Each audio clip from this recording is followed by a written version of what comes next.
கவிஞர் புவியரசு அவர்கள் கூட ஒரு எச்சரிக்கை கொடுக்கிறார். இந்த புத்தகத்தை நீங்க வந்துட்டு படிக்க முடியாம விட்டுடாதீங்க. தேடல் உள்ளவர்கள் எல்லாருக்குமே இதுதான் கடைசி புத்தகமா இருக்கும். மனிதனுக்குள்ள இருக்கிற பிளவுபட்ட இருமை அத்தனை பிளவுகளையும் இது இணைத்து ஒருமையாக்கக்கூடிய தன்மை இந்த புத்தகத்துக்கு இருக்கு. இத்தனை நாளா தேடிட்டு இருக்கிற புக்கு இப்படி கிடைச்சிருக்கே அப்படின்னு சொல்லிட்டு அவருக்கு ரொம்ப சந்தோஷமாயிட்டு, அந்த புக்கை நீங்க எங்க வாங்குனீங்க சொல்லுங்க, நானும் வாங்கிக்கிறேன் அப்படின்னு சொல்லிட்டு அவர் கேட்கும்போது சொல்றாரு, அந்த ஆசிரமத்தின் மூலமா இந்த ஊருக்கு, இந்த உலகத்துக்கு நல்லதெல்லாம் செய்யணும் அப்படின்னு சொல்லிட்டு அவர் சொல்றாரு.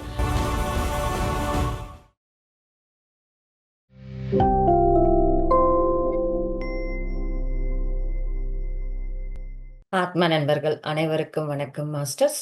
பிரம்ம ரிஷி பிதாமக பத்ரிஜிக்கு எனது நன்றியையும் வணக்கத்தையும் தெரிவித்துக் கொள்கிறேன். எஸ் மாஸ்டர்ஸ், அழகா தியானத்தின் மூலமா ஞானம், ஐஸ்வர்யம், ஆரோக்கியம் இப்படி எல்லாமே கிடைக்கும் அப்படிங்கிற ஒரு பயிற்சியின் மூலமா 18 நாட்கள் நடக்க போகிற இந்த நிகழ்ச்சியில வந்துட்டு இன்னைக்கு சுவாத்தியாயம் பகுதி. சுவாத்தியாயம் எவ்வளவு இம்பார்ட்டன்ட் அப்படிங்கிறத நமக்கு பத்ரி சார் எப்பயுமே சொல்றாரு. தியானம் எவ்வளவு முக்கியமோ சுவாத்தியாயம் அவ்வளவு முக்கியம், சஜ்ஜன சாங்கத்தியம் அவ்வளவு முக்கியம்ங்கிறாரு.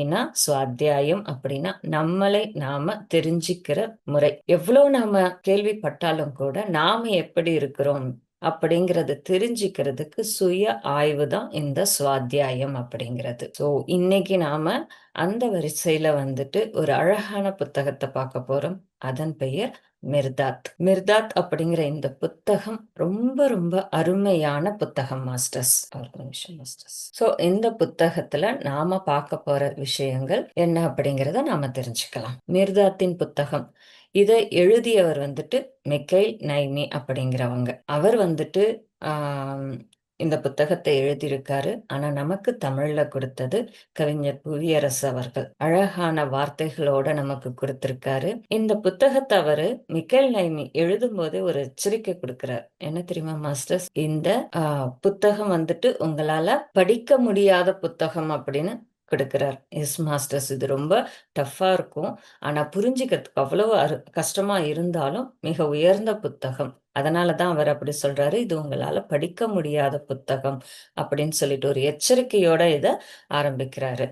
இந்த புத்தகத்தை வந்துட்டு நான் வந்துட்டு பல வருஷங்களுக்கு, அதாவது தியானத்துக்கு வந்த புதுசுல படிச்சேன். ஆனா உண்மையிலே எனக்கு புரியல மாஸ்டர்ஸ். இப்போ நான் திரும்ப படிக்கும் போதுதான் எவ்வளவு அர்த்தங்கள் இருக்குங்கிறத புரியுது. ஸோ நாம வந்துட்டு ஒரு ஞான நிலையில உயரும் போதுதான் இப்படிப்பட்ட புத்தகங்கள் கூட நமக்கு புரியுது அப்படிங்கிறது எனக்கு தெரிஞ்ச மிகப்பெரிய சத்தியம் மாஸ்டர்ஸ். ஸோ அவர் என்ன சொல்றாரு அப்படின்னா, இந்த புக்கு வந்துட்டு உங்களால படிக்க முடியாத அந்த அளவுக்கு மிக உயர்வான புத்தகம். ஒருவேளை நீங்க படிக்கிறீங்க அப்படின்னா கிரேட் மாஸ்டர். ஸோ அத அவர் கொடுத்தா அதுக்கு கவிஞர் புவியரசு அவர்கள் கூட ஒரு எச்சரிக்கை கொடுக்கிறார். இந்த புத்தகத்தை நீங்க வந்துட்டு படிக்க முடியாம விட்டுடாதீங்க. அப்படி ஒருவேளை நீங்க செய்றீங்க அப்படின்னா அது உங்களை நீங்களே அவமானப்படுத்தின மாதிரி. என்னடா இது, ஒரு புத்தகத்துக்கு இவ்வளோ பில்டப்பா அப்படின்னா உண்மையிலே அதுக்குள்ள அவ்வளவு ஞானம் இருக்கும் மாஸ்டர்ஸ். ஸோ இந்த புத்தகத்தை நீங்க படிச்சு முடிக்காம விட்டுட்டீங்கன்னா அது உங்களுக்கு நீங்களே கொடுத்து கொண்ட அவமானம் அப்படின்னு சொல்லிட்டு சொல்றாரு கவிஞர் புவியரசு அவர்கள். இவ்வளவு எச்சரிக்கைகளோட ஆரம்பிக்கிற இந்த புத்தகம் வந்துட்டு மிக பெரிய ஞான தேடல் உள்ளவங்க எல்லாருக்குமே, அதாவது ஞானத்தை பத்தி தெரிஞ்சுக்கணும் அப்படின்னு அந்த தேடல் உள்ளவர்கள் எல்லாருக்குமே இதுதான் கடைசி புத்தகமா இருக்கும். ஏன்னா இந்த புத்தகம் எல்லாத்தையுமே அவங்களுக்கு கத்துக் கொடுத்துடும் அப்படின்னு சொல்லிட்டு சொல்றாரு புவியரசு அவர்கள் வந்துட்டு. அப்படிப்பட்ட இந்த புத்தகத்தை நீங்க வந்துட்டு விடாதீங்க, படிங்க அப்படின்னு சொல்றாங்க. இது உங்களுடைய திரும்ப திரும்ப, அதாவது ஒரு முறை கிடையாது, திரும்ப திரும்ப படிங்க அப்படின்னு சொல்றாரு. இந்த புத்தகத்தை வந்துட்டு நிறைய ரெக்கமெண்ட் பண்ணது யாரு அப்படின்னா ஓஷோ அவர்கள். அவர் இந்த புத்தகத்தை பத்தி நிறைய பேசியிருக்காரு. மிக உயர்ந்த நூல் அப்படின்னு சொல்லிட்டு சொல்லியிருக்காரு. இதனுடைய சாரத்தை உங்களால புரிஞ்சிக்க முடியல அப்படின்னா அது உங்களுடைய தோல்வியை தவிர நிச்சயமா அந்த புத்தகத்துடைய தோல்வி கிடையாது. ஆகையால இந்த புத்தகத்தை கண்டிப்பா எல்லாரும் படிக்கணும் அப்படிங்கிறாரு. அழகா ஓஷோ அவர்கள் சொல்றாங்க, if this rascal would not have right and this book I would have right and this அப்படிங்கிறார். அதாவது இந்த புத்தகத்தை ஒருவேளை அவர் எழுதாம இருந்திருந்தா நான் அந்த புத்தகத்தை எழுதியிருப்பேன் அப்படிங்கிறார். அவ்வளவு இம்பார்ட்டண்டா இந்த புத்தகத்தை ஓஷோ அவர்கள் திரும்ப திரும்ப சொல்லியிருக்காங்க. ஏன்னா இந்த புத்தகம் மனிதனுக்குள்ள இருக்கிற பிளவுபட்ட இருமை, நமக்குள்ள நிறைய பிளவுகள் இருக்கு இல்லையா, அத்தனை பிளவுகளையும் இது இணைத்து ஒருமையாக்கக்கூடிய தன்மை இந்த புத்தகத்துக்கு இருக்கு. நமக்குள்ள இருக்கிற எல்லாமே கரைந்து, எங்க கரையும், நம்மளுடைய உள் உணர்வுல கரைந்து அவனுக்குள்ள இருக்கிற அந்த தெய்வீக தன்மையை அவனுக்கு திரைகளை நீக்கி காட்டக்கூடிய சக்தி இந்த புத்தகத்துக்கு இருக்கு. சுய தரிசனம் இந்த புத்தகத்தின் மூலமா கிடைக்கும் அப்படின்னு சொல்லிட்டு சொல்றாரு ஓஷோ அவர்கள். தேட கிடைக்காத செல்வம் அப்படிங்கிறாரு. இந்த புத்தகத்தை பத்தி ஆஹ் ஏன் இவ்வளவு தூரம் நான் சொல்றேன் அப்படின்னா மாஸ்டர்ஸ், அதனுடைய ஆழத்தை நாம தெரிஞ்சுக்கணும். இந்த புக்கு நம்ம கைக்கு கிடைக்குதுன்னாலே அதுக்குள்ள எவ்வளவு விஷயங்கள் இருக்கு அப்படிங்கிறது. கவிஞர் புவியரசு வந்துட்டு ஓஷோ அவர்களுடைய ஸ்பீச்சஸ் கேட்கும்போது இந்த புத்தகத்தை நிறைய கேட்டிருக்காரு. அப்போ அவருக்கு தோணி இருக்கு இந்த புக்கை நாம படிக்கணும் அப்படின்னு சொல்லிட்டு. ஆனா எங்க கேட்டாலும் இந்த புத்தகம் அவங்களுக்கு கிடைக்கவே இல்லை. நிறைய பேர்கிட்ட கேட்டுட்டாரு. அவர் என்ன பண்றாரு, இந்த புக்குக்காக ஓஷோ ஆசிரமத்துக்கு கூட போறாங்க, பூனேல இருக்கு இல்லையா. ஸோ அங்க வந்துட்டு பிரம்மச்சரியம் இருந்து அந்த ஆசிரமத்துல இருந்து அங்க அந்த புக்கு கிடைக்கும் அப்படின்ற ஒரு எண்ணிக்கையோட போகிறாரு. ஆனா வந்துட்டு அங்க கூட அந்த எண்ணம் நிறைவேறல. அங்க கூட அந்த புக்கு கிடைக்கல. இது இன்னும் அவருக்கு வந்துட்டு ரொம்ப கஷ்டமா இருந்தது. என்னடா இது, இங்க கூட இந்த புக்கு கிடைக்கல அப்படின்னு சொல்லிட்டு. அதுக்கப்புறம் அதை விட்டுட்டாரு தேடுறத. அப்போ வந்துட்டு ஒரு நாள் வந்துட்டு ஆஹ் புவியரசு அவர்களுடைய மாப்பிள்ளையுடைய ஃப்ரெண்ட் ஒருத்தர் வராரு. அவர் வந்துட்டு என்ன சொல்றாரு அப்படின்னா, இது வந்துட்டு நான் உங்களை வந்துட்டு நிறைய உங்களுடைய புத்தகங்கள் எல்லாமே நான் படிச்சிருக்கேன். ரொம்ப நல்லா இருக்கு அந்த புக் எல்லாமே. ஓஷோவுடைய எல்லா புத்தகமும் நான் படிச்சிருக்கேன். என்கிட்ட ஒரு புக் இருக்கு. அந்த புக்கு எனக்கு சுத்தமா புரியல. எனக்கு நீங்க அதை தமிழாக்கம் பண்றதோ இல்ல அதை பத்தி சொல்றதோ உங்களால செய்ய முடியுமா அப்படின்னு சொல்லிட்டு கேக்குறாங்க. என்ன புக் அப்படின்னு சொல்லிட்டு கேக்குறாரு கவிஞர் புவியரசு அவர்கள். அப்ப அவர் சொல்றாரு, ஆஹ் மிர்தாத்தின் புத்தகம், புக் ஆஃப் மிர்தாத் அப்படிங்கிறாரு. இவருக்கு ரொம்ப ஷாக் ஆயிடுது. என்னடா இது, நான் இத்தனை நாளா தேடிட்டு இருக்கிற புக்கு இப்படி கிடைச்சிருக்கே அப்படின்னு சொல்லிட்டு அவருக்கு ரொம்ப சந்தோஷமாயிட்டு, அந்த புக்கை நீங்க எங்க வாங்குனீங்க சொல்லுங்க, நானும் வாங்கிக்கிறேன் அப்படின்னு சொல்லிட்டு அவர் கேட்கும்போது சொல்றாரு, இல்ல இந்த புக்கு எனக்கு வந்துட்டு நான் வாங்கல, ஆனா ஒரு ஆசிரமத்துல இருந்து எடுத்துட்டு வரேன் அப்படின்னு சொல்லிட்டு சொல்றாரு. அவர் வந்துட்டு இந்த ஞான தேடல்ல நிறைய ஊர்களுக்கு பயணம் செய்யறதுண்டு. அப்படி வந்துட்டு எங்க போறாரு அப்படின்னா இமயமலை கூட அடிக்கடி போறதுண்டு. அவர் அப்படி போகும்போது ரிஷிகேஷ்ல சிவானந்த ஆசிரமத்துக்கு போயிருக்காரு. அந்த இடத்துல இந்த புத்தகத்தை அவர் பார்த்திருக்காரு. ரொம்ப நல்லா இருக்கு, ஓஷோ சொல்லியிருக்காரு இல்லையான்னு சொல்லிட்டு அந்த புக்கை எடுத்துட்டு வராரு. அதை எனக்கு வேணும் அப்படின்னு சொல்லிட்டு கேட்குறாங்க. ஆனால் அந்த ஆசிரமத்தில் இருக்கிறவங்க இல்லை கொடுக்க முடியாது அப்படின்னு சொல்லிட்டு சொல்லும்போது, சரி நான் ஜெராக்ஸ் போட்டுக்கிறேன். ஏன்னா அந்த புக்கே வந்துட்டு அங்கே ஆசிரமத்தில் இருந்த அந்த புக்கே வந்துட்டு ஒரு ஜெராக்ஸ் காப்பி தான், ஒரிஜினலாக இல்லை, ஜெராக்ஸ் காப்பியாக தான் இருக்கு. ஓகே அப்படின்னா நானும் ஜெராக்ஸ் போட்டுக்கிறேன்னு சொல்லிட்டு ஜெராக்ஸ் போட்டுக்கிறேன். ஸோ ஜெராக்ஸ் எடுக்கும்போது சரியா லெட்டர்ஸ் வராது இல்லையா, அதுக்காக அந்த புத்தகத்தை வச்சு திரும்ப எல்லாத்தையும் கரெக்ஷன் பண்ணி எடுத்துட்டு வராரு. அந்த புக்கு தான் இது. அப்போ அவருக்கு கிடைக்குது ஜெராக்ஸோட காப்பியா இவருக்கு புவியரசுக்கு கிடைக்குது, புவியரசு அவர்களுக்கு கிடைக்குது. ரொம்ப சந்தோஷப்படுறாரு இந்த புக்கை படிக்கணும் அப்படின்னு சொல்லிட்டு. அப்படி படிக்கிறதுக்காக அந்த புக்கை வாங்கிட்டு முதல் பேஜை பார்க்கும்போது அவருக்கு இன்னும் ரொம்ப ஷாக்கா இருக்கு. ஏன்னா அந்த புத்தகத்தை அந்த ஆசிரமத்துக்கு கொடுத்தாங்க இல்லையா, அவர் வந்துட்டு ஒரு மேல அந்த புத்தகத்துடைய ஃபர்ஸ்ட் பேஜ்ல ஓம் அப்படின்னு சொல்லிட்டு வடமொழி எழுத்துல எழுதியிருப்பாரு. அதுக்கு கீழே வந்துட்டு ஓம் நமோ நாராயணா அப்படின்னு சொல்லிட்டு எழுதி கீழே வந்துட்டு என்னுடைய அன்பிற்குரிய சுவாமி சிவமுக்தானந்தா அவர்களுக்கு லெபனான்ல இருந்து வரும் இந்த அன்பு பரிசு, இதை ஏத்துக்கோங்க அப்படின்னு சொல்லிட்டு அவர் எழுதியிருப்பாரு. கீழே வந்துட்டு ஹரிவோம் தத் சத்துன்னு எழுதியிருப்பாங்க. இது எல்லாத்தையும் எழுதி கையெழுத்து போட்டிருப்பாரு. அந்த கையெழுத்து தான் உண்மையிலே ரொம்ப அதிர்ச்சியை கொடுத்தது. ஏன்னா அந்த புக்கை அந்த ஆசிரமத்துக்கு அனுப்புனவர் வந்துட்டு ஒரு இஸ்லாமியர். எவ்வளவு ஆச்சரியமான விஷயம் பாருங்க மாஸ்டர்ஸ். அவர் எழுதியிருக்கிற வார்த்தைகள், அவர் கொடுத்திருக்கிற புத்தகம் ஒரு இது வந்துட்டு ஒரு கிறிஸ்டியானிட்டியோட சேர்ந்து இந்த புக்கு வரும். நமக்கு வந்துட்டு குடுத்தவர் இஸ்லாமியர். ஆனா குடுக்கப்பட்ட இடம் வந்துட்டு ஒரு இந்து. அதாவது சிவானந்த ஆசிரமம். ஸோ இப்படி எல்லா மதங்களையும் ஒன்றாக இணைத்து கட்டியதான் அந்த முதல் பேஜே வந்துட்டு. அப்படிப்பட்ட ஒரு அழகான, அன்பான புத்தகம் தான் மாஸ்டர் இது. ஸோ நாம இந்த புத்தகத்துக்குள்ள போகலாம். ஏன்னா ஒரு புத்தகத்தை நம்ம படிக்கும்போது அதனுடைய இம்பார்ட்டன்ட்டு எவ்வளோங்கிறத நம்ம தெரிஞ்சுக்கணும் இல்லையா? அதுக்காக தான் இவ்வளவையும் நான் சொல்லிட்டு இருக்கேன். ஸோ இந்த புத்தகம் வந்துட்டு ஆரம்பிக்கும் போதே நம்மளுடைய பைபிள்ல இருக்கிற ஒரு கதையிலிருந்து ஆரம்பிக்குது மாஸ்டர்ஸ். நமக்கு பைபிள்ல ஒரு கதை தெரியும். அதாவது ஒரு ஆழி பேரலை உருவாகும். அதுல வந்துட்டு இந்த உலகமே மூழ்கிடும். அப்போ வந்துட்டு கிட்டத்தட்ட எல்லா உயிர்களும் ஆஹ் அதாவது எல்லா உயிர்களும் போயிட்டு இந்த பூமி திரும்ப வந்துட்டு புதுசா உருவாகும் அப்படிங்கிறது.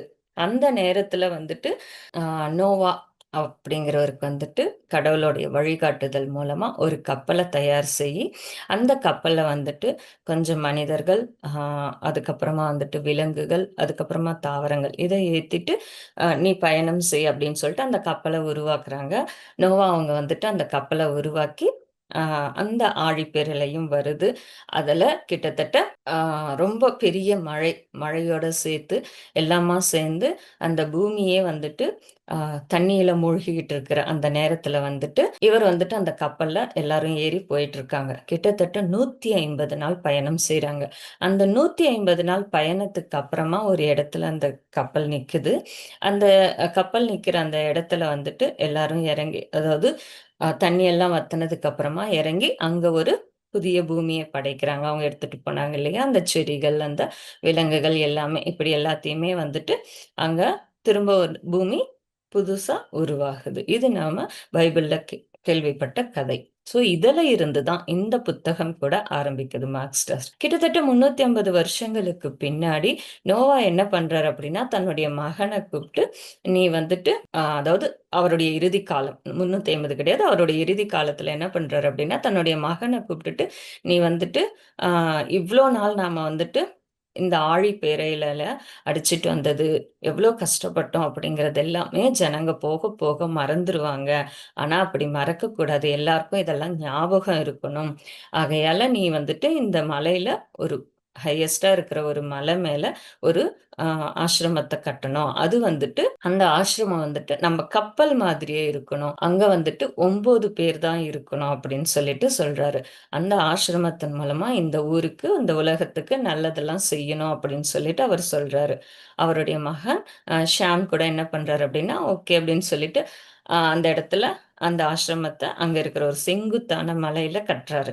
அப்போ நோவா என்ன சொல்றாருன்னா, "நான் இறந்ததும் என்ன இங்கேயே பலிபீடத்துக்கிட்டயே புதைச்சிடு" அப்படின்னு சொல்லிட்டு சொல்றாரு. அப்போ அவர் கேட்கிறாரு, "நீங்க 9 பேர் இருக்கணும்னு சொல்றீங்க. இப்ப நாங்க 9 பேர் இருக்கிறோம். ஆனா இதுல யாராவது ஒருத்தர் இறந்துட்டாருன்னா, அப்ப என்ன பண்றது?" அப்படின்னு சொல்லிட்டு கேட்கிறாரு. அதுக்கு அவர் சொல்றாரு நோவா வந்துட்டு, "யாராவது ஒருத்தர் இருந்துட்டா, அந்த இடத்துக்கு வந்துட்டு இன்னொருத்தர கடவுள் அனுப்பி வைப்பாரு. ஆகையால எப்பயுமே இங்க 9 பேர் அப்படிங்கிறது இருக்கணும். அவர் வரும்போது நான் உங்க கூட சேர்றதுக்காக வரேன் அப்படின்னு சொல்லிட்டு வந்திருக்கிறேன் அப்படின்னு சொல்லிட்டு சொல்வாரு அப்படிங்கிறத சொல்றாரு. அதுக்கப்புறமா நோவா இறந்துடுறாங்க. அந்த இடத்துல புதைச்சும் வைக்கிறாங்க. கிட்டத்தட்ட அதுக்கப்புறம் தான் மாஸ்டர்ஸ் ஒரு 350 வருடங்கள் அந்த ஆசிரமம் ரொம்ப நல்லா வளர்ந்துட்டு வருது. அந்த 9 பேரும் இருக்கிறாங்க அங்கேயே வந்துட்டு. போக போக என்ன ஆகுதுன்னா, அந்த ஆசிரமத்துல வந்துட்டு சமோத் அப்படிங்கிறவர் ஒருத்தர் இருப்பார். அவர் வந்துட்டு ஒரு குருவா, ஒரு ஞானியா இருக்கிறத விட, ஒரு அட்மினிஸ்ட்ரேஷனல் பண்றவரா இருக்காரு. அதாவது அந்த அ ஆசிரமத்த வந்துட்டு டெவலப் பண்றாரு. வசதி வாய்ப்புகளோட வர்றவங்க கிட்ட எல்லார்கிட்டயும் அந்த அன்பளிப்புகள் எல்லாம் வாங்கிட்டு, அந்த ஆசிரமத்த நல்லா ஒரு பசுமையான இடமா மாத்தி வைக்கிறாரு. அப்படி ஒரு அ மனிதரா அவர் இருப்பாரு. மத்தவங்க எல்லாருமே இருப்பாங்க 9 பேரும். ஒரு நாள் வந்துட்டு ஒருத்தர் இறந்துடுறாரு அதுல. அப்போ சொல்றாங்க இல்லையா? இன்னொருத்தர கடவுள் அனுப்பி வைப்பார் அப்படின்னு சொல்லிட்டு. அப்படி இருக்கும்போது அவர் இறந்ததுக்கு அப்புறமா வந்துட்டு ஒருத்தர் வந்துட்டு கதவ தட்டுறாரு. கதவு தட்டி, "நான் உங்க கூட சேர வந்திருக்கேன்" அப்படின்னு சொல்லிட்டு சொல்லும்போது, சமோத் அவர பார்த்துட்டு, அவருடைய கிழிந்த ஆடைகள் அதெல்லாம் பார்த்துட்டு, "இல்ல, இல்ல உன்ன என்னால சேர்த்துக்க முடியாது" அப்படின்னு சொல்றாரு. "இல்ல நான் உங்க கூட சேர்றதுக்காக வந்திருக்கேன்னா, முடியவே முடியாது. நீ வந்துட்டு அதுக்கு தகுதியான ஆள் கிடையாது" அப்படின்னு சொல்லிட்டு சொல்லிர்றாரு. அப்போ அவர் கேட்கிறாரு, "என்ன ஒரு வேலைக்காரனாவாவது இங்க வச்சுக்கோங்க" அப்படின்னு சொல்லிட்டு. "ஆ ஓகே" அப்படின்னா, "எனக்கு ஃப்ரீயா ஒரு வேலைக்காரன் கிடைச்சான்" அப்படின்னு சொல்லிட்டு அவரும் என்ன பண்றாரு, அவர வேலைக்கு வச்சுக்கிறாரு. அவரும் வந்துட்டு அந்த புதுசா வந்தவரு என்ன பண்றாரு, கிட்டத்தட்ட 7 வருஷமா தொடர்ந்து அந்த ஆசிரமத்துல என்னென்ன ஒர்க் இருக்கோ, அந்த எல்லா ஒர்க்கையும் செய்துட்டே இருப்பாரு. அப்போ சமோதுக்கு அதுக்கப்புறம் யாருமே வரல ஆள். வேற யாருமே இங்க வரல. நம்ம கூட சேர்றேன்னு சொல்லிட்டு சொல்லல. ஆகையால சரி இவனும் வந்துட்டு நல்லா வேலை செஞ்சுட்டு இருக்கிறான். ஆனா பெரும்பாலும் வந்துட்டு யார்கிட்டயுமே வந்துட்டு அந்த புதுசா வந்த நபர் வந்துட்டு யார்கிட்டயுமே பேசுறதில்ல. அவர் உண்டு, அவ வேற உண்டு அப்படின்னு சொல்லிட்டு இருந்துருவாங்க. இதெல்லாம் பார்த்ததுக்கு அப்புறமா சமோத் அவங்களுக்கு ரொம்ப புடிச்சிருது. ஓகே இவனையே சேர்த்துக்கலாம் நாம அப்படின்னு சொல்லிட்டு. அப்ப அவரு சொல்றாரு, உன்ன நான் வந்துட்டு எங்களுடைய குரூப்ல அதாவது இந்த குரூப்ல நான் சேர்த்துக்கிறேன் உன்ன. 9வது நபர் நீ தான் உன்னுடைய பேர் என்ன அப்படின்னு சொல்லிட்டு கேட்கிறாரு. அப்ப அவர் சொல்றாரு, என்னுடைய பேர் மிர்தாத் அப்படின்னு சொல்லிட்டு. ஸோ அந்த மிர்தாத் அப்படிங்கிறவரு அந்த இடத்துக்கு வருறதே கிட்டத்தட்ட ஒரு 7 வருஷம் காத்துட்டு இருக்காரு. அந்த இடத்துல தான் வந்துட்டு இதுவாகறதுக்காக. ஒரு குருமார்களுடைய ஞானம் எவ்வளவு பொறுமை. அதாவது பொறுமை, சகிப்புத்தன்மை எவ்வளவு உயர்வானது ஒரு ஞானத்த தேடும்போது அப்படிங்கிறத நம்ம புரிஞ்சுக்கணும் மாஸ்டர்ஸ். ஸோ அவர் மிர்தாத் வந்துட்டு அந்த நொடிக்காக காத்துட்டு இருக்காரு. ஓகே இதுதான் எனக்கு தேவையான தருணம் அப்படின்னு சொல்லிட்டு, அந்த நொடிக்காக காத்துட்டு இருக்கிற அந்த மிர்தாத் என்ன பண்றாரு அப்படின்னா, உடனே வாய் திறக்கிறாரு. அங்க தன்னுடைய அந்த 9வது நபருக்கான பொறுப்புகள அவர் எடுத்துக்கிட்டு, என்ன செய்யணும் அப்படிங்கிறத பேச ஆரம்பிக்கிறாரு. அப்படி பேசும்போது எல்லாருக்குமே ஆச்சரியமா இருக்கு. எப்படி இவரு இவ்வளவு ஞானத்தோட பேசுறாரு? இத்தனை நாள் அமைதியா இருந்தாரே அப்படின்னு சொல்லிட்டு, ரொம்ப ஆச்சரியப்படுறாங்க எல்லாருமே வந்துட்டு. அப்போ மத்த சிஷ்யர்கள் அதாவது 7 பேர் இருக்காங்க இல்லையா? அவங்க எல்லாருமே மிர்தாத்தோடைய ஸ்பீச்சுக்கு வந்துட்டு ரொம்ப ரசிக்கிறாங்க. அங்க இருக்கிற ஞானத்த அவங்க எல்லாருமே புரிஞ்சுக்கிறாங்க. அப்போ அதுல நரேண்டாங்கிறவர் என்ன பண்றாருன்னா, இந்த மிர்தாத் வந்துட்டு சொல்லிக் குடுக்குறாரு இல்லையா? அது எல்லாத்தையுமே ஒரு புத்தகமா எழுதுறார். அது வெறும் அ உபதேசங்களா இல்லாம ஒரு நிகழ்ச்சிகளோட சேர்த்து ஒரு கதையா அத அவரு எழுதுறாரு. அப்படி அவர் எழுதி வைக்கும்போது மிர்தாத்தும் வந்துட்டு நெறைய வந்துட்டு சொல்லிக் குடுக்குறாரு. அங்க இருக்கிறவங்க ஆசிரமம்னா எப்படி இருக்கணும்? அங்க இருக்கிறவங்க எப்படி இருக்கணும்?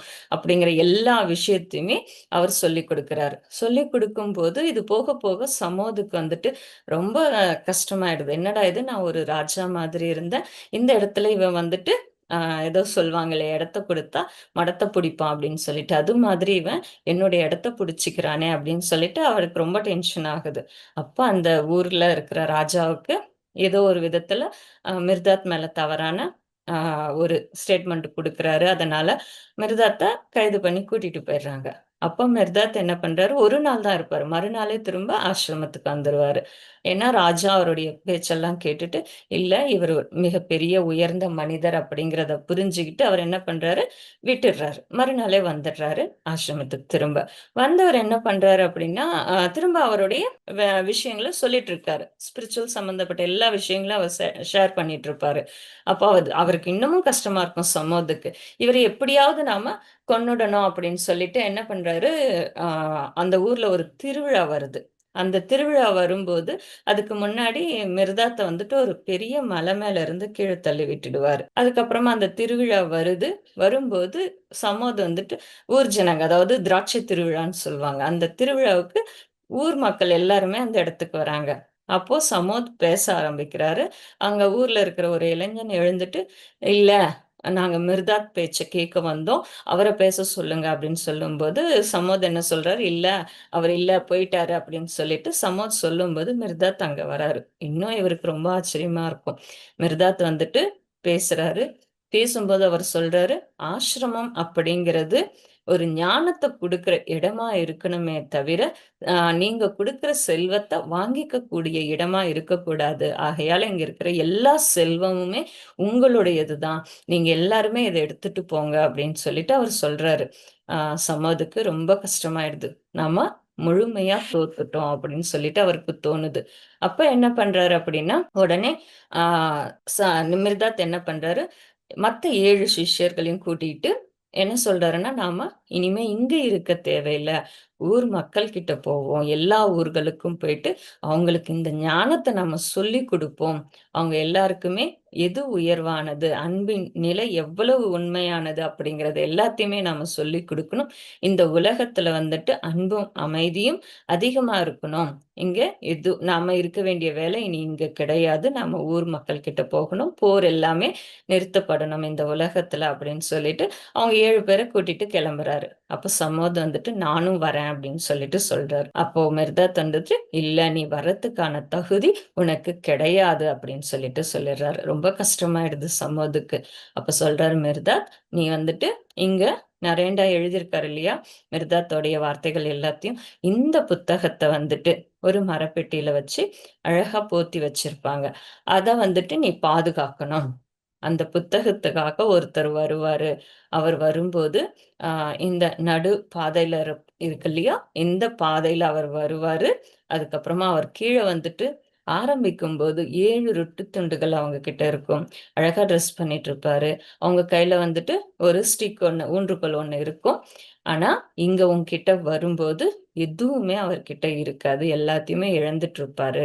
அப்படி ஒருத்தர் உன்கிட்ட இந்த புத்தகத்துக்காக வருவாரு. அவர்கிட்ட நீ இந்த புக்க குடுக்கணும். அதுவரைக்கும் நீ யார்கிட்டயும் பேசக்கூடாது. உன்னால பேச முடியாது.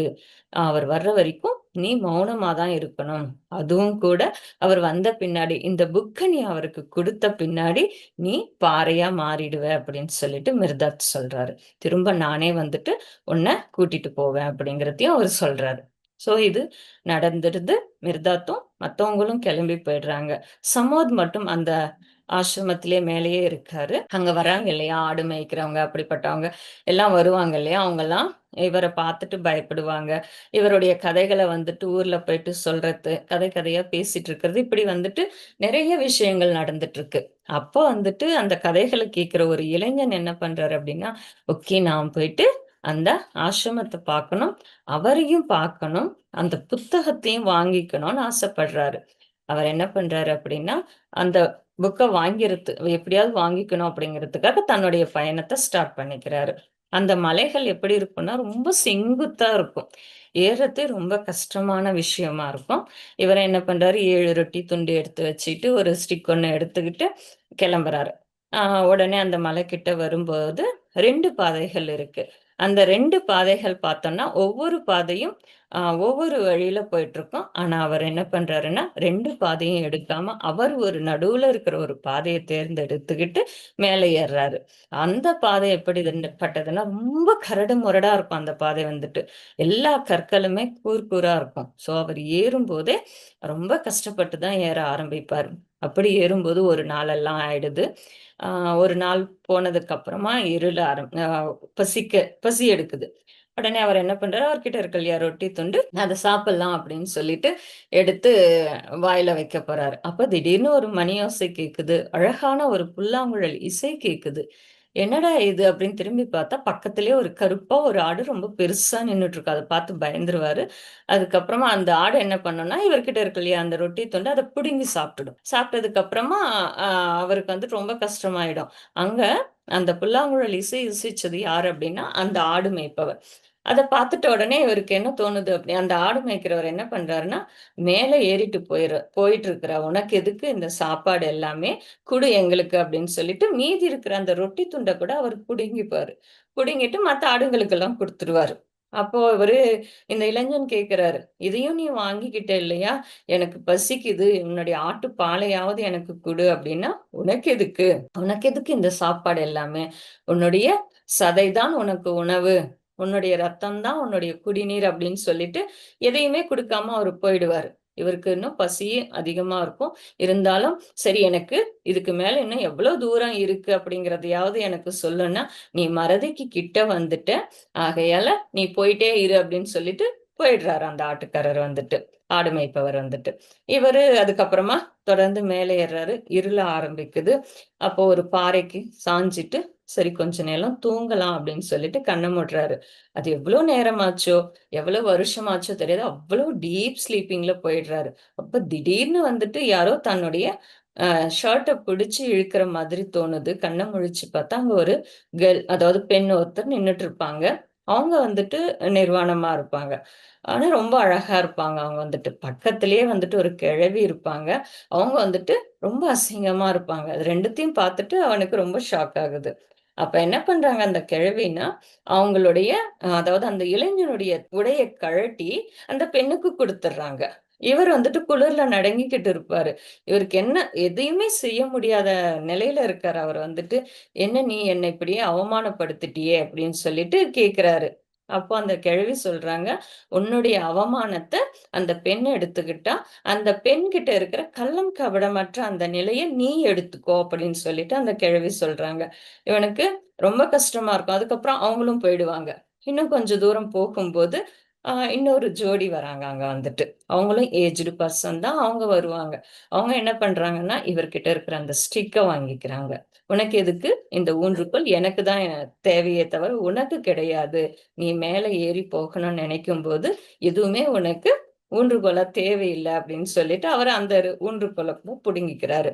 அப்ப அவரு கேட்கிறாரு, நான் இந்த நைட் மட்டும் இந்த குகையில இருந்துட்டு காலையில போறேன் அப்படின்னா, "அதெல்லாம் முடியாது. இது நாங்க தனிமையில இருக்க வேண்டிய நேரம். போ வெளிய" அப்படின்னு சொல்லிட்டு தொரத்திடுறாங்க. பயங்கர குளிர், பயங்கர இருட்டு, பாறைகள் எல்லாமே கூரா இருக்கு. வழியெல்லாம் ரொம்ப கடினமா இருக்கு. அந்த நேரத்துல எல்லாருமே வெளிய அனுப்புனதுக்கு அப்புறமா, "இன்னும் எவ்வளோ தூரம் இருக்குன்னா, நீ கிட்ட போயிட்ட. நீ போயிட்டே இரு" அப்படின்னு சொல்லிட்டு சொல்லிடுறாங்க. இவருக்கு வந்துட்டு ஒண்ணுமே புரிய மாட்டேன்து. "என்னடா இது நாம இப்படி இருக்கிறோமே!" அப்படின்னு சொல்லிட்டு தோணுது. உடனே அவர் என்ன பண்றாரு அப்படின்னா, அ சரி நாம ஏறலாம் அப்படின்னு சொல்லிட்டு மெதுவா கால் எடுத்து ஒரு 2, 3 அடி எடுத்து வைக்கும்போது, மேல இருந்து கீழ விழுந்துடுறாரு. அவருக்கு புரிஞ்சிருச்சு. இனி நான் வந்துட்டு போய் சேர போறதில்ல. எங்கேயோ நான் விழப்போறேன் அப்படின்னு சொல்ட்டு. அவ்வளவு கீழ போயிட்டே இருக்காரு அவர் வந்துட்டு. ஆனா, காலையில விடியும்போது ஏதோ ஒரு இடத்துல இருக்காரு. அந்த இடம் அந்த ஆசிரமம். அந்த இடத்துக்கு அவர் எப்படி வந்தாருன்றது அவருக்கே தெரியாது. ஆனா, அந்த ஆசிரமத்துல அவரு இருப்பாரு. அப்ப வந்துட்டு சமோதா அவர பார்த்துட்டு, "என்ன ஏது?" அப்படின்னு கேட்கும்போது, நடந்த எல்லா விஷயத்தையுமே சொல்றாரு. ஆனா, அவர் உடம்புல துணி கிடையாது. கையில ஸ்டிக்கு கிடையாது. உணவும் கிடையாது. எதுவும் கிடையாது. அப்படிதான் அந்த இடத்துக்கு அந்த இளைஞன் வரார். சமோத் புரிஞ்சுக்கிறாரு. ஆ அவரால பேசவும் முடியுது. மிர்தாத் சொல்லியிருக்காரு இல்லையா? அந்த இளைஞன் வரும்போது உன்னால பேச முடியும். அதுவரைக்கும் உன்னால பேச முடியாதுன்னு சொல்லிட்டு. ஸோ அப்படி வந்துட்டு அவர் வரும்போது அவரால பேச முடியுது சமோதால. அப்ப புரிஞ்சுக்கிறாரு, இந்த புத்தகத்த வாங்கக்கூடியவர் இவரு தான் அப்படின்னு சொல்லிட்டு. அவர் வந்துட்டு எல்லா விஷயத்தையும் பேசிட்டு, என்ன அந்த புத்தகத்த எடுத்துட்டு வந்து, நான் இந்த புக்க குடுக்கும்போது, அ அதுக்கப்புறம் நான் இருக்க மாட்டேன். என்னுடைய உடை உனக்கு உடையா நீ எடுத்துக்கோ அப்படின்னு சொல்லிட்டு சொல்றாரு. அந்த புத்தகத்த எடுத்துட்டு வந்து குடுக்குறேன் அப்படின்னு சொல்லிட்டு உள்ளார போனவரு, அந்த புக்க குடுத்துட்டு, திரும்ப காணாம போயிடுறாரு. என்னடா இவரு காணோமே அப்படின்னு சொல்லிட்டு தேடுறாங்க. ஆனாலும் இல்ல. ஆனா அந்த குகைக்கு வெளியில வந்துட்டு ஒரு பெரிய பாறை ஒண்ணு இருக்கு. அங்க வந்துட்டு அவருடைய ட்ரெஸ் இருக்கிறத பார்க்குறாரு.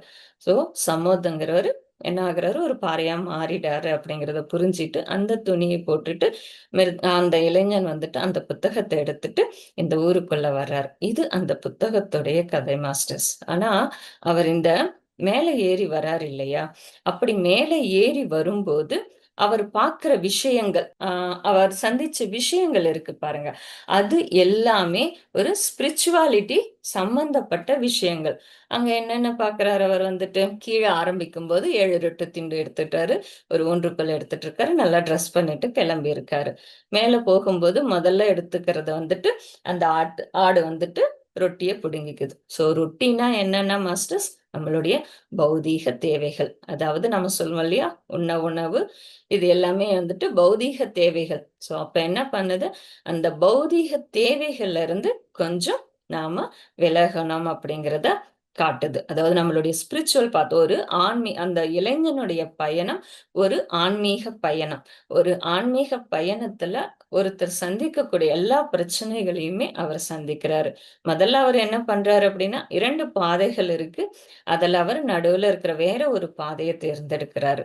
அதுதான் நம்ம படிக்கிற மத்திய மார்க்கம். அதாவது நடுவுல இருக்கிற வழின்னு நம்ம சொல்வோம் இல்லையா? மத்திய மார்க்கம். பௌதீகத்துக்கும் இல்லாம, ஸ்பிரிச்சுவாலிட்டிக்கும் இல்லாம, இடையில இருக்கிற இந்த வழி 2த்தையுமே பேலன்ஸா வச்சுக்கிற இந்த வழிய தான் அது குறிக்குது. அதத்தான் அவரும் வந்துட்டு தேர்ந்தெடுக்கிறார். மத்திய மார்க்கமே ஒரு சிறந்த மார்க்கம் அப்படிங்கிறத மிர்தாத் சொல்றாரு. அப்படி போகும்போது அந்த ரொட்டி துண்ட புடுங்கிது ஆடு. அந்த ஆட்டுக்காரரும் மொத்தத்தையும் எடுத்துக்கிறாரு. அப்ப அது என்ன சொல்லுது நமக்கு அப்படின்னா, நம்மளுடைய பௌதீக தேவைகள். உண்ண உணவு அப்படிங்கிறது தேவையில்லை நமக்கு அப்படிங்கிறத சொல்றாரு. அதாவது அ என்ன சொல்றாரு அங்க போகும்போது, "உன்னுடைய உடல் தான் உனக்கு வந்துட்டு அதாவது உன்னுடைய சதை தான் உனக்கு உணவு, உன்னுடைய ரத்தம் தான் குடிநீர்" அப்படின்னு சொல்றாரு. அதாவது வெளி உலகத்திலிருந்து நீ உள்நோக்கி பயணம் செய்யணும். அதுதான் உனக்கு அத நீ செய்ய ஆரம்பிக்கும்போது, இதை பற்றிய அந்த பசி, அந்த தூக்கம் அது எல்லாமே உனக்கு மறந்து போகும் அப்படின்னு சொல்லிட்டு தான் அவர் என்ன சொல்றாரு, "நீ மறதிக்கு கிட்ட போயிட்ட. ஆகையால நீ போயிட்டே இரு" அப்படின்னு சொல்லிட்டு சொல்றாரு. அதுக்கப்புறம் அவருக்கு பசிங்கிறதெல்லாம் கிடையாது. ஆனாலும் வந்துட்டு அவருக்கு சாப்பிடறதுக்கும் ஒண்ணும் இல்ல. பசி இருக்கோ இல்லையோ, ஆனா சாப்பிடறதுக்கு ஒண்ணுமே இல்ல அவர்கிட்ட வந்துட்டு. அதுக்கப்புறமா அவர் பயணத்த தொடர்ந்து போயிட்டே இருக்காரு. அங்க என்ன பண்றாங்க, ஒரு பெண் வந்துட்டு இருக்கிற உடைகள் எல்லாத்தையுமே எடுத்துக்கிறாங்க. உடைங்கிறது என்னன்னா, சமூக அடையாளம். நாம ட்ரெஸ் போட்டுக்கிறது நம்மளுடைய சமூகம். சொல்லுவோம் இல்லையா? "ஆள் பாதி, ஆடை பாதி" அப்படின்னு சொல்லிட்டு. ஸோ நம்மளுடைய இந்த ஆடைகள் என்னன்னா, சமூக அடையாளம். அந்த இடத்துல அவனுடைய உடைகள் எல்லாமே எடுத்துக்கும்போது, நான் ஒரு ஆன்மீக பயணத்துல இருக்கிற ஒருத்தருக்கு இந்த அடையாளங்கள் எல்லாத்தையுமே விட்டுடணும். அதாவது விட்டுடணும் அப்படிங்கிறது என்ன அப்படின்னா, அந்த பற்றற்ற நிலைக்கு நீங்க போகணும் அப்படிங்கிறத குறிக்குது. பற்றற்ற நிலைனா என்ன மாஸ்டர்ஸ்? நான், எனது அப்படின்னு சொல்வேன் இல்லையா? அதத்தான் அவங்க சொல்றாங்க. ஸோ, அதன் மேல இருக்கிற பற்றுகளை நாம விட்டுடணும் அப்படிங்கிறது. ஸோ, அந்த உடைகள அவங்க வாங்கிக்கும்போது சமூக அடையாளங்கள் எல்லாத்தையுமே விட்டுடணும். நான் என்னுடைய பெயர், என்னுடைய ஊர், என்னுடைய அ வேலை, இல்ல என்னுடைய சம்பாத்தியம், என்னுடைய வீடுகள் இது எல்லாத்தையுமே நாம மறக்கணும். அதன் மேல இருக்கிற பற்றுகள நாம விடணும். நான் எனதுங்கிற பற்றுகள விடணும் அப்படிங்கிறத அது குறிக்குது. அதுக்கப்புறமா அங்க அவங்க கிட்ட இருக்கிறது ஸ்டிக் ஒண்ணு தான். ஊன்றுகோல் ஒண்ணு வச்சுட்டு இருக்காரு இல்லையா அது. ஊன்றுகோல் எதுக்கு மாஸ்டர்ஸ் நம்ம வச்சுக்கிறோம்? ஒரு பாதுகாப்பு. ஏறுற வழியில நாம விழாம இருக்கிறதுக்காக, கிரிப்புக்காக நாம அத வச்சுக்கிறோம். ஒரு பாதுகாப்புக்காக நாம வச்சுக்கிறோம். ஸோ இங்க வந்துட்டு அதுதான் ஆதாரமா இருக்கும். ஸோ எத நாம ஆதாரமா இந்த உலகத்துல நெனச்சுட்டு இருக்கோமோ, அது எல்லாமே போயிடும். அதாவது அ நமக்கே தெரியும். இந்த தியானத்துக்கு வர்றதுக்கு முன்னாடி நாம எப்படி இருந்தோம், இப்ப வந்ததுக்கு அப்புறமா எப்படி இருக்கிறோன்றது. சிம்பிளா.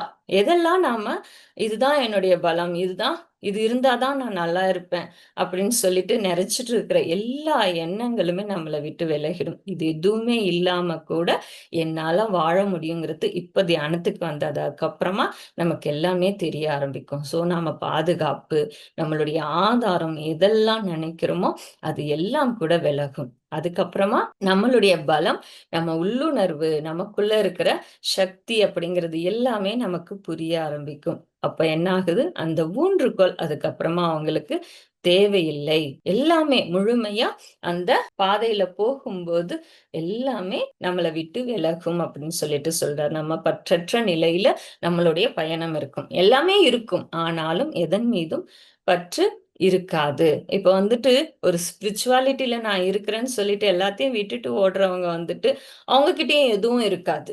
ஆ எந்த பொருள்களும் அவங்க கிட்ட இருக்காது. வீடு, வாசல் அப்படின்னு சொல்லிட்டு, எதுவும் அவங்க வச்சுக்க மாட்டாங்க.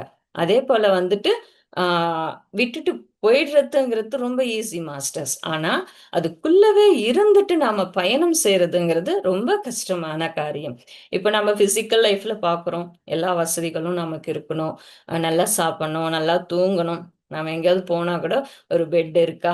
அதுல நிம்மதியா தூங்க முடியாது. கொஞ்ச நேரம் தூங்குனா கூட எனக்கு வந்துட்டு ஒரு நிம்மதியான தூக்கம் வேணும் அப்படின்னு நாம நினைக்கிறோம். போற இடத்துல ஒரு நல்ல ஃபுட்டு, இல்லன்னா ஒரு பாதுகாப்பு எல்லாமே இருக்கா அப்படிங்கிறதையும் நாம பார்க்குறோம். ஸோ அப்படி பார்க்கும்போது எல்லாத்தையும் பார்க்கும்போது இந்த உடலுக்கு எல்லா வசதிகளையும் நாம செய்து குடுக்குறோம். ஆனா இந்த அ மொத்தமா விட்டுட்டு ஸ்பிரிச்சுவாலிட்டில போறவங்க இத எதையுமே யோசிக்க மாட்டாங்க. அது ஒரு வகை, இது ஒரு வகை. ஆனா இந்த மத்திய மார்க்கத்துல போறவங்களுக்கு வந்துட்டு இதுக்குள்ளேயே இருக்கணும். எல்லா வசதிகளோடையும் வாழணும். ஆனா வந்துட்டு எதன் மேலும் பற்று இல்லாம இருக்கணும். இது ரொம்ப கடினமான பாதை தான். அதத்தான் அவங்க அந்த நடு வழியில போறாரு இல்லையா, அவர் 2 வழியையும் தேர்ந்தெடுக்காம இன்னொரு வழி நடுவுல இருக்கிற ஒரு வழிய தேர்ந்தெடுக்கிறாரு இல்லையா, அதத்தான் நமக்கு அவங்க சொல்றாங்க. அந்த வழி ரொம்ப கரடு முரடான பாதை, கடினமான பாதை கூட. ஆனா அதுல டிராவல் பண்ணும்போது அந்த இடத்த நம்மளால ரீச் பண்ண முடியும். அங்க வர்ற எல்லா விஷயங்களுமே, அவர் போகும்போது சந்திக்கிற ஒவ்வொரு விஷயமே முன்னாடியே தீர்மானிக்கப்பட்டது. ஏன்னா மிர்தாத் சொல்றாரு இல்லையா, அவர் மேல வரும்போது அவர்கிட்ட எதுவும் இருக்காது அப்படின்னு சொல்லிட்டு. ஸோ இது எல்லாமே முன்னாடியே தீர்மானிக்கப்பட்டது. இப்படித்தான் நடக்கும் அப்படின்னு சொல்லிட்டு முன்னாடியே தீர்மானிக்கப்பட்டது. அதன்படி இங்க செயல்கள் எல்லாமே நடந்துட்டு இருக்கு அப்படிங்கிற மிகப்பெரிய தத்துவங்கள நமக்கு ஒவ்வொரு இடத்துலயும் அவங்க சொல்லியிருக்காங்க. ஸோ இதுல வந்துட்டு இவ்வளவு விஷயங்களோட சேர்த்து நமக்கு மிர்தாத் புத்தகம் ஆரம்பமாகுது. ஸோ இதுவரைக்கும் மிர்தாத் புக்குக்குள்ள இருக்கிற கதைகள் நாம பார்த்தோம். ஆனா மிர்தாத் அவங்க என்ன சொல்லியிருக்காங்க, இந்த உலகை பற்றி, இந்த ஆன்மீகத்தை பற்றி, நாம எப்படி வாழணும் அப்படிங்கிறத பத்திலாம் அவர் என்ன சொல்லியிருக்காரு அப்படிங்கிறத நாம வந்துட்டு நாளைக்கு பார்க்கலாம் மாஸ்டர்ஸ். அவர் கொடுத்திருக்கிற மிகப்பெரிய தத்துவங்கள், சத்தியங்கள், அது எல்லாத்தையுமே நாம நாளைக்கு பார்க்கலாம் masters. Thank you, thank you, thank you masters.